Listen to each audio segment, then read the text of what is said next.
Nevada Hat.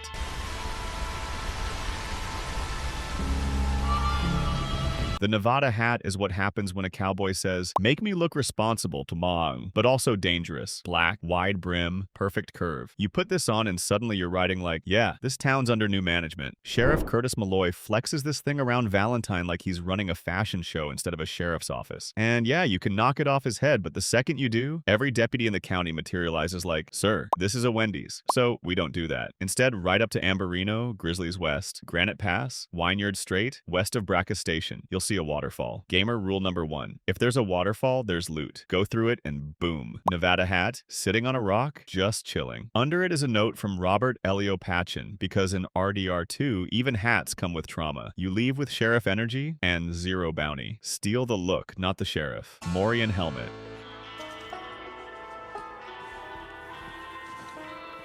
This one? This is peak accidentally joined history class. The Morion helmet comes straight out of the 1500s, the kind Spanish soldiers and explorers wore while they were busy trying to discover places that were already discovered. Arthur finds it way up on Mount Hagen, Northwest Peak, on the head of one very frozen settler who clearly said, "Yeah, I can handle the cold." The cold? No, you cannot. You yank it off and suddenly Arthur looks like he's about to claim the whole mountain in the name of Spain. Curved metal, shiny finish, and bright red feathers like the guy wanted local wildlife to admire the drip. And yeah, it looks incredible. But no, it does not make you bulletproof. This is Red Dead, not Skyrim, just vibes, historical vibes. Conquistador style, zero armor, maximum flex. Miner's hat.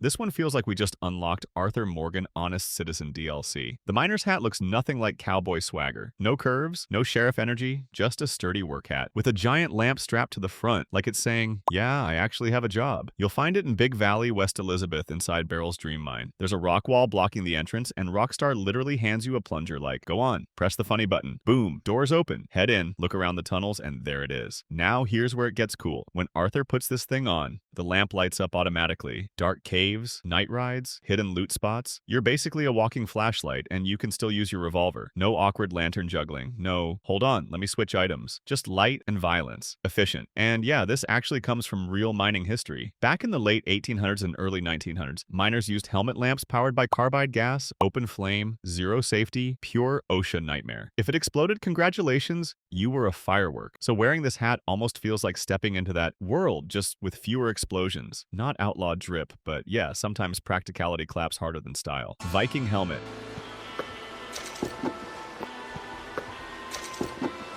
Arthur out here accidentally becoming a walking museum curator. The Viking helmet shows up in an old tomb out in Roanoke Ridge, and this thing goes way back. We're talking the Vendel period, roughly 540 to 790 AD. Long before Arthur, long before trains, long before someone said, "Hey, maybe bathing isn't optional." You find it on a skeleton down inside this stone burial chamber like some warrior was laid to rest with full respect. And then Rockstar said, "Yeah, let the cowboy take it." Historically, helmets like this weren't the horned Hollywood nonsense. Real Viking-era warriors wore metal helmets like this, heavy, protective, and practical, because turning your skull into paste was kind of a common problem back then. Once Arthur puts it on, he looks like he's about to raid a monastery, but Wild West edition. And gameplay-wise, it's actually useful. This thing can't be shot off or knocked off like regular hats. It's not armor, but it definitely stays stuck to your head like it signed a contract. Finding it isn't easy though. Roanoke Ridge is dense, creepy, and full of Murphy brood, which basically means welcome to regret. But the helmet, worth it. From Viking raids to outlaw shootouts, history always finds a way to get weird. Pagan skull mask.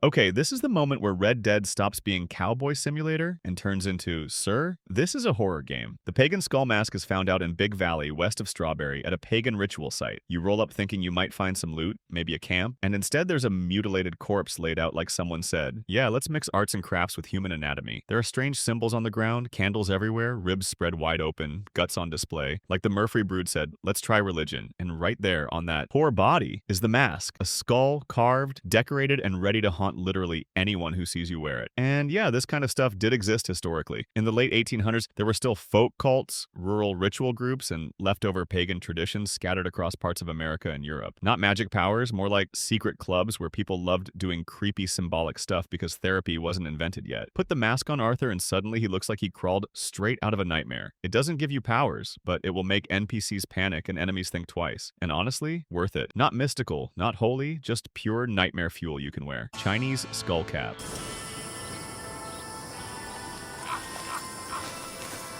This is the moment where Arthur suddenly unlocks World Traveler, but still broke. The Chinese skull cap, also known as a guapi mao, is found out in New Austin, northeast of Armadillo, on the body of Zhou Yi. And if you're playing the main story, good luck getting there. Because Rockstar posted an invisible sniper like, nope, not yet. So yeah, this one's basically epilogue only for most players. What makes it cool isn't just the rarity, it's the history baked into it. The guapi mao was worn during the Qing dynasty, often by scholars, officials, and everyday citizens. Simple, round, practical, nothing flashy. Meanwhile, Arthur throws it on and looks like a cowboy who accidentally walked into the wrong culture and said, yeah, this actually works. Finding Zhou Yi feels sad though. A traveler from across the world, stranded in the desert, story unfinished, and all that's left is this quiet piece of clothing. No magic buff, no special ability, just a reminder that the West wasn't just cowboys. People from everywhere ended up here, and if you wear it, you're carrying part of that history around. Different land, different past, same harsh frontier. Civil War Hardee Hat.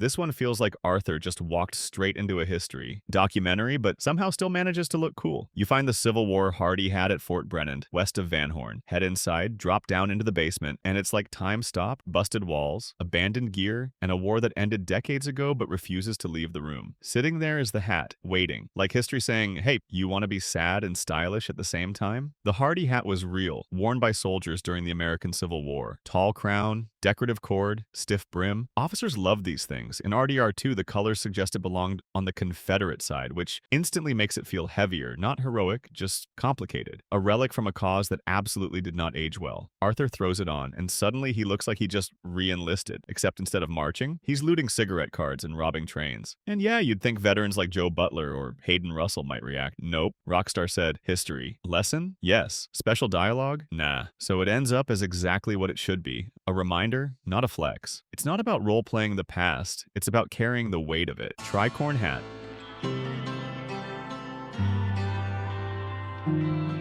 This is the hat you wear when you want everyone to know. Yes, I rob trains, but I also respect the high seas. The Tricorn Hat sits out on a shipwreck in Flatiron Lake, west of Clemens Point. You're not swimming to it unless you want to reenact Arthur Morgan drowns immediately. So grab a boat, row out there, and climb aboard. Somewhere in the wreckage, the hat is just waiting, like the world's saddest pirate souvenir. It's shaped like a triangle, 3 sides folded up, and yeah, it screams 18th century pirate energy. This was the fashion back in the days of colonial officers, merchants, and sailors. Real history. Guys wore these because the folded brim let rain run off instead of down their necks. Practical, but not exactly cowboy drip. Arthur puts it on, and instantly looks like he's about to yell, wait, wrong game. And the best part? If you stroll back to camp wearing it, the gang will clown you. They absolutely roast Arthur like he just joined the theater department. But honestly, it's rare, it's weird, and it's iconic. Not every hat needs to be cool. Some hats are here for the bit. Not stylish, not subtle, but if pirates had a comeback arc, this would be the start. Scarecrow Top Hat.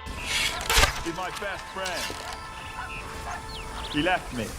The Scarecrow Top Hat is an epilogue-only flex found at McFarlane's ranch out in New Austin. Head around back to the small field and you'll see a scarecrow just standing there like it's guarding the crops and overdressed for the job. On its head, a full-on gentleman's top hat, and the game is basically like, yeah, go ahead, shoot it. So you blast the hat off, walk over, pick it up, and boom! Now you look like you're about to attend a fancy ball, except instead of dancing, you're skinning animals and robbing stagecoaches. Historically, top hats blew up in the 1800s as the ultimate I pay my taxes accessory. Politicians, bankers, wealthy city guys, all rocking them. Meanwhile, you're wearing one while sleeping in the dirt. Peak contrast, peak comedy. It doesn't give you bonuses, it doesn't change NPC behavior, but it does make you look like the CEO of bad decisions. And honestly, there's something beautiful about looting class and wearing it into the sunset. High society on top, full outlaw everywhere else. Perfect. Scarecrow Sombrero.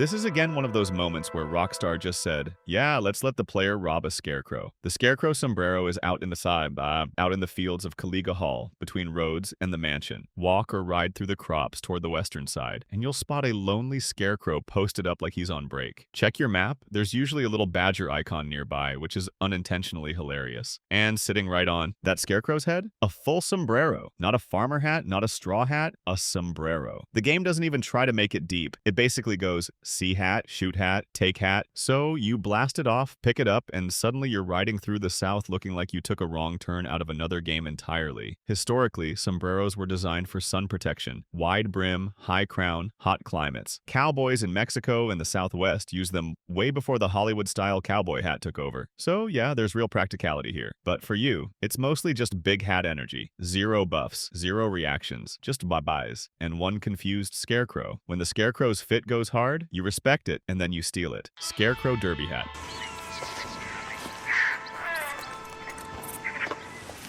At this point, the Scarecrows in Red Dead 2 are basically running a secret wardrobe shop, and we're the worst customers imaginable. The Scarecrow Derby Hat is found in the fields south of Braithwaite Manor. Out in Lemoyne, ride down through the crops and you'll spot another Scarecrow doing its best impression of a farm worker who hasn't moved in 10 years. And, like usual, Rockstar hands you the exact gameplay instructions. See Scarecrow, see hat, shoot hat. The Derby, or bowler hat, blew up in the 1800s as the middle-class answer to the top hat. Bank clerks, businessmen, city guys, they loved this thing. Meanwhile, you're taking one off a Scarecrow like it's a clearance rack. Pop the hat off, grab it before the locals decide you're disturbing the peace, and boom, now you look like you're late for a meeting you're absolutely not attending. No buffs, no secret perks, just another weird collectible that somehow feels like it tells a story. Somebody dressed that Scarecrow with intent, and you absolutely ignored it. From business meetings to bounty hunting, the bowler hat survives everything.